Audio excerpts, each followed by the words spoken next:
أعوذ بالله من الشيطان الرجيم بسم الله الرحمن الرحيم وفي الأرض آيات للموقنين وفي أنفسكم أفلا تبصرون وفي السماء رزقكم وما توعدون فورب السماء والأرض إنه لحق مثل ما أنكم تنطقون صدق الله العظيم۔ اللہ رب العزت کا بے انتہا فضل و کرم، بڑا احسان ہوا کہ اللہ رب العزت نے ہم سب کو ایک اہم فریضہ عشاء کی نماز جماعت کے ساتھ ادا کرنے کی توفیق عطا فرمائی، اور اسی طریقے سے اللہ رب العزت نے ہم سب کو تھوڑی دیر بیٹھ کر قرآن مجید کی مختصر تفسیر سننے کا موقع نصیب فرمایا۔ جن آیتوں کی تلاوت کی گئی ہے سورۃ الذاریات کی آیتیں ہیں، اور انشاءاللہ سورۃ الذاریات کا جو پہلا رکوع ہے آج مکمل ہوگا۔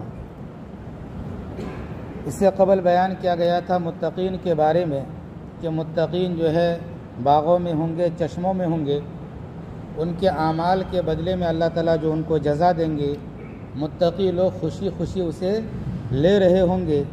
یہ اس بنا پر کہ وہ دنیا کے اندر جو ہے اچھے اعمال کیا کرتے تھے، راتوں کو کم سوتے تھے، اور جو ہے رات کے آخری حصے میں خوب استغفار کرتے تھے، اور مال جو اللہ نے دیا ہے مالوں کے اندر محتاجوں کا، مسکینوں کا، ضرورت مندوں کا اللہ نے حق رکھا ہے۔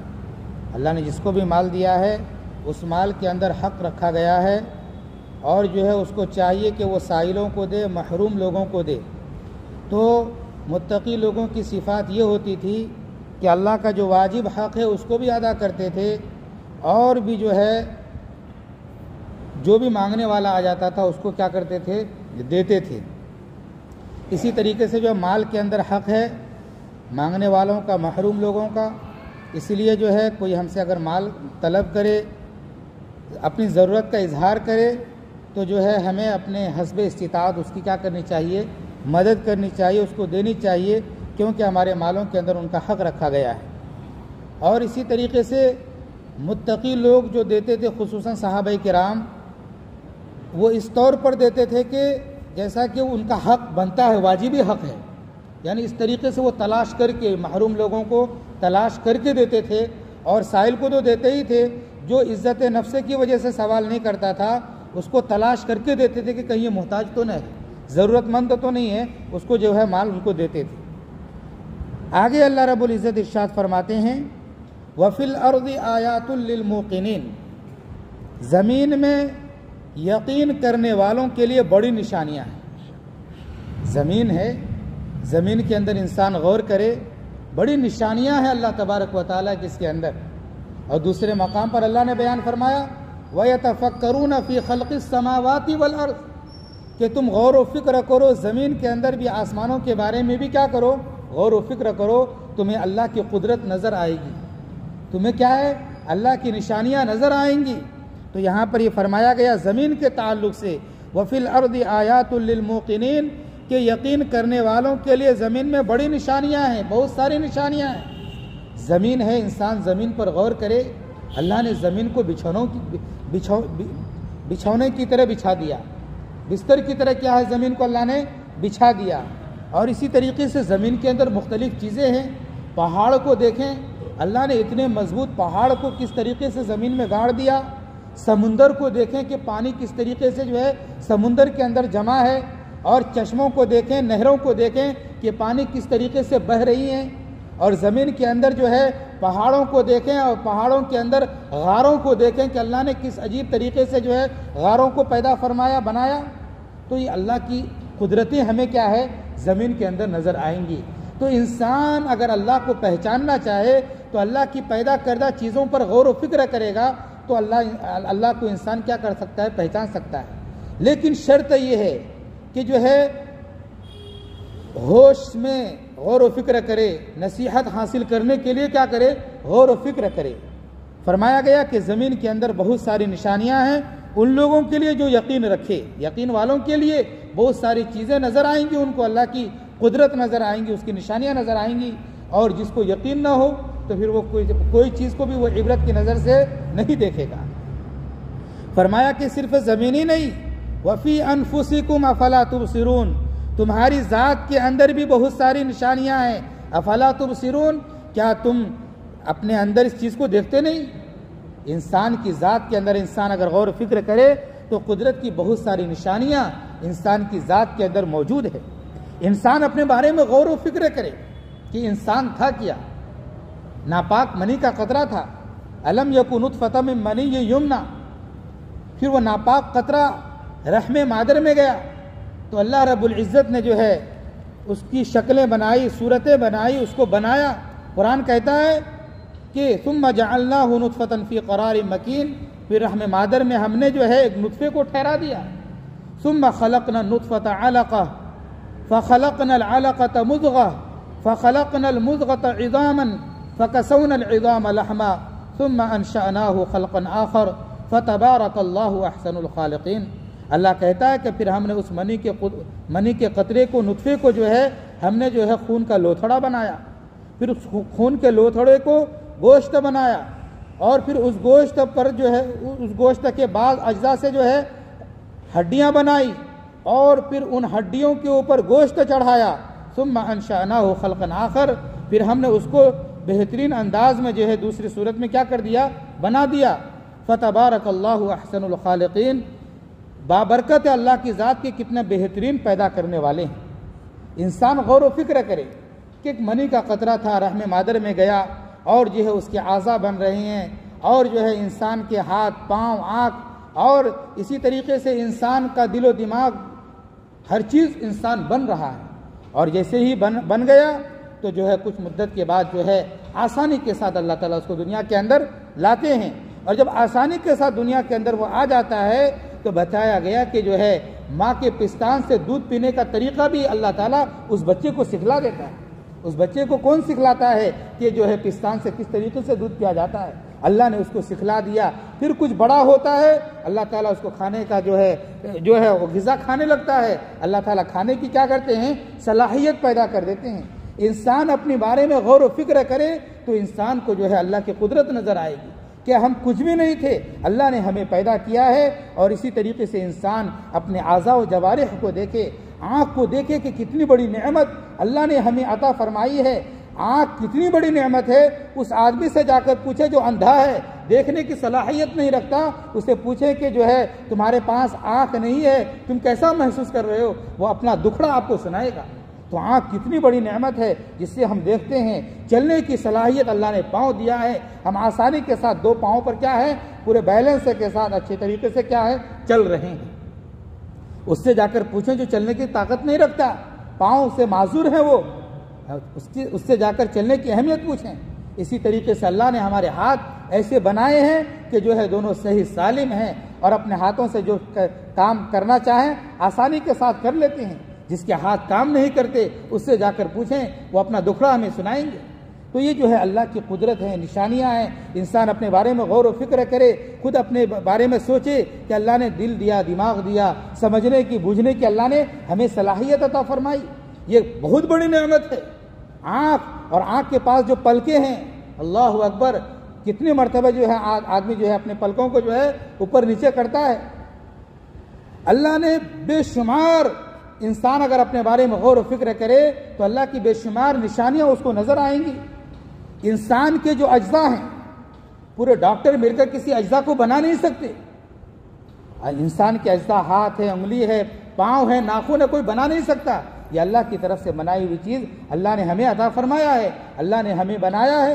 انسان اگر اپنی ذات پر غور و فکر کرے، چلنے میں، پھرنے میں، اٹھنے میں، بیٹھنے میں، اور ہر اعتبار سے زندگی کے اندر دیکھے کہ جو ہے اپنے اعضاء و جوارح کو جو ہے کس طریقے سے استعمال کر رہا ہے، اور اس پر غور و فکر کرے، عبرت کی نگاہ سے دیکھے، تو اس کے اندر اس کو اللہ کی قدرت نظر آئے گی اور وہ اللہ کو پہچانے گا۔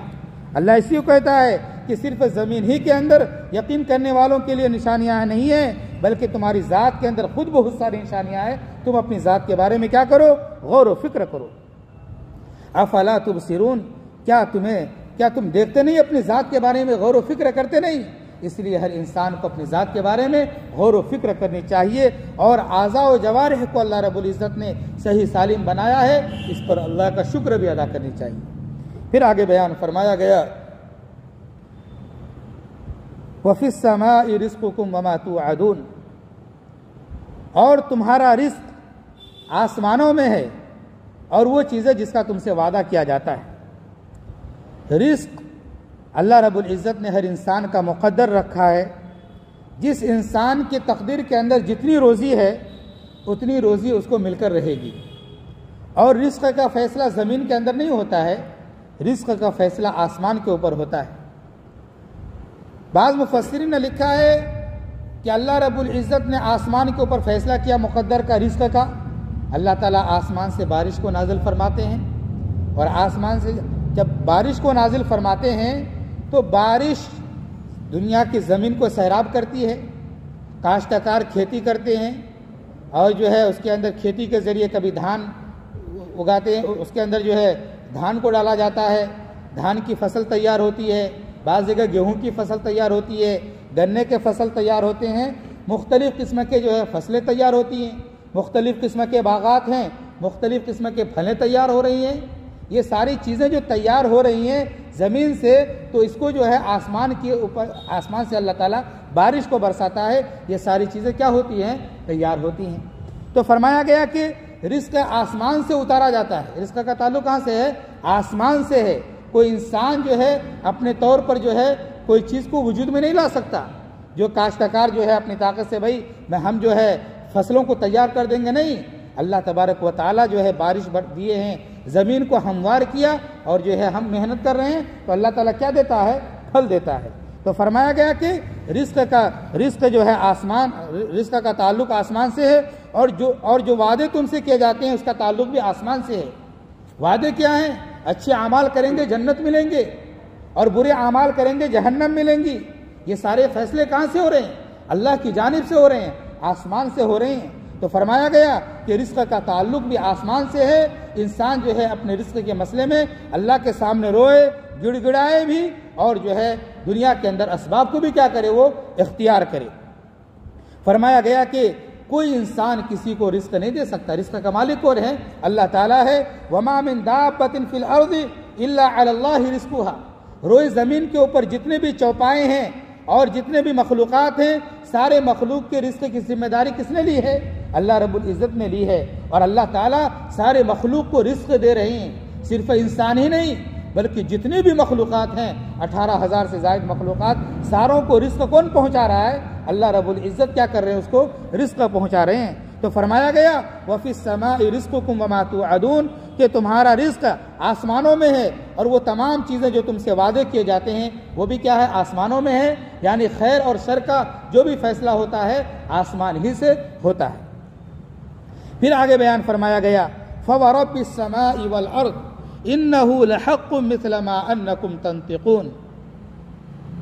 رزق کے تعلق سے ایک بات یہ بھی ہے کہ ایک حدیث کے اندر حضرت ابو سعید خدری رضی اللہ تعالیٰ عنہ سے روایت ہے کہ اللہ کے رسول صلی اللہ علیہ وسلم نے فرمایا ہے کہ انسان کو جس طریقے سے موت تلاش کی کرتی ہے کہ کس کو مرنا ہے، جو ہے موت آنا یقینی ہے، اسی طریقے سے انسان کے مقدر کے اندر جو رزق ہے وہ رزق کا ملنا اس کے لیے کیا ہے؟ یقینی ہے۔ انسان رزق کے پیچھے نہیں بھی بھاگے گا، رزق انسان کے پیچھے بھاگے گی، جس طریقے سے موت انسان کے پیچھے بھاگتی ہے۔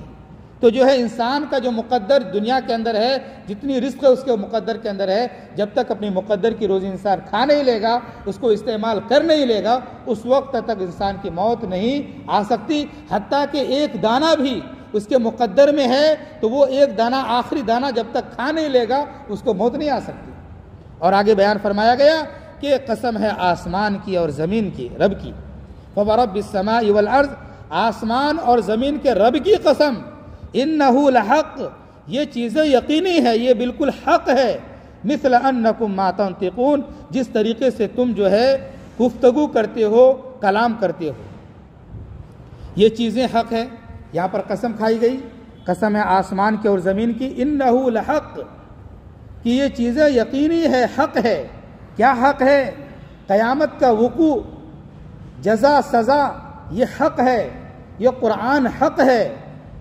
اور اسی طریقے سے اللہ رب العزت نے جو ہے سورہ زاریات کے اندر ابتدا سے لے کر یہاں تک جو چیزیں بیان فرمائی ہیں کہ جو ہے قیامت کا انکار کرنے والوں کے لیے سزا ہے اور قیامت پر یقین رکھنے والوں کے لیے اچھی جزا ہے، متقین کے لیے جو ہے جنت ہے، نعمتیں ہیں، اور نافرمانوں کے لیے جہنم ہے، اور جو چیزیں بیان کی گئی ہیں، اور اسی طریقے سے جو ہے مالوں کے اندر مانگنے والوں کا نہ مانگنے والوں کا حق رکھا گیا ہے۔ یہ ساری چیزیں حق ہیں، اللہ نے جس چیزوں کو بھی بیان کیا یہ ساری چیزیں حق ہیں، یقینی ہیں، یہ قرآن حق ہے، قیامت کا وقوع کیا ہے، حق ہے، یہ اسی طریقے سے حق ہے۔ اللہ نے مثال بیان کی، مثل ما انکم تنطقون، اس کی مثال اس طرح ہے جس طرح تم گفتگو کرتے ہو۔ انسان جو گفتگو کرتا ہے، جو بولتا ہے، جو گفتگو کرتا ہے، جو بولتا ہے، وہ بالکل حق ہوتا ہے۔ وہ کیا ہوتا ہے؟ بالکل حق ہوتا ہے۔ ہم آپ کے سامنے کلام کر رہے ہیں، ہم آپ کے سامنے کچھ بول رہے ہیں، میں اس کو سمجھ رہا ہوں کہ میں کیا بول رہا ہوں، میں کیا ظاہر کر رہا ہوں، میں اس کو کیا ہے، میں سمجھ رہا ہوں۔ تو انسان جو ہے جو بھی اپنی زبان سے نکالتا ہے، بولتا ہے، تو وہ آدمی جانتا ہے کہ میں نے کیا بولا ہے، اور اس کو شک نہیں رہتا کہ میں نے کیا بولا ہے، اس کو یقین رہتا ہے کہ میں نے کیا بولا ہے۔ اسی طریقے سے جس طریقے سے انسانوں تمہارے قول کے اوپر تم کو پختہ یقین ہے کہ میں نے کیا بولا ہے، اسی طریقے سے تم پختہ یقین رکھو کہ یہ ساری چیزیں حق ہیں۔ یہ ساری چیزیں کیا ہیں؟ حق ہیں۔ قیامت کا واقع ہونا حق ہے، یہ قرآن حق ہے، اور یہ قرآن کے فرامین جو اللہ نے بیان کیے ہیں یہ بالکل حق ہیں، سچے ہیں۔ جس طریقے سے تم اپنی گفتگو کو یقینی اور سچا سمجھتے ہو، اسی طریقے سے اللہ کا بیان کردہ جتنے بھی احکامات ہیں سارے کے سارے کیا ہیں؟ حق ہیں اور سچے ہیں۔ بس یہ ایک رکوع مکمل ہوا ہے۔ اللہ رب العزت سے دعا فرمائے کہ اللہ تعالی ہم تمام لوگوں کو جو ہے قدرت کی نشانیوں کے اندر غور و فکر کر کے اپنے ایمان کو جو ہے کامل کرنے کے اللہ ہمیں توفیق عطا فرمائے، اور اللہ تعالیٰ ہمیں اپنی ذات کے اندر بھی غور و فکر کر کے اللہ نے ہمیں کتنے خوبصورت انداز میں بنایا اور ہمارے اعضاء و جوارح کو جو ہے کتنے اچھے انداز میں بنا کر رکھا ہے۔ اللہ تعالیٰ اس پر غور و فکر کر کے ہمیں اللہ کی شکر گزاری کرنے کی توفیق عطا فرمائے، اور اللہ تعالیٰ ہم تمام لوگوں کے لیے جو ہے رزق کے تعلق سے سارے مسائل کو حل فرمائے، اور وسیع رزق اللہ ہم سب کو عطا فرمائے۔ اور اللہ تعالیٰ نے جو ہے جتنی چیزیں اور جتنی اللہ تبارک و تعالیٰ نے جو ہے پیدا کی ہیں، قدرت کی جو نشانیاں ہیں، اللہ تعالیٰ ہمیں اس پر غور و فکر کر کے اور اس پر سچا یقین رکھنے کی اللہ تعالیٰ ہمیں توفیق عطا فرمائے، اور اللہ نے جو احکامات بیان کیے ہیں سچے دل سے اس پر یقین رکھنے کی توفیق عطا فرمائے۔ آمین وآخر دعوانا ان الحمد للہ رب العالمین۔ سبحان اللہ وبحمدہ، سبحانک اللہم وبحمدک، ونشہد ان لا الہ الا انت، ونستغفرک ونتوب الیک۔ سبحان ربک رب العزۃ عما یصفون، وسلام علی المرسلین، والحمد للہ۔ اللہ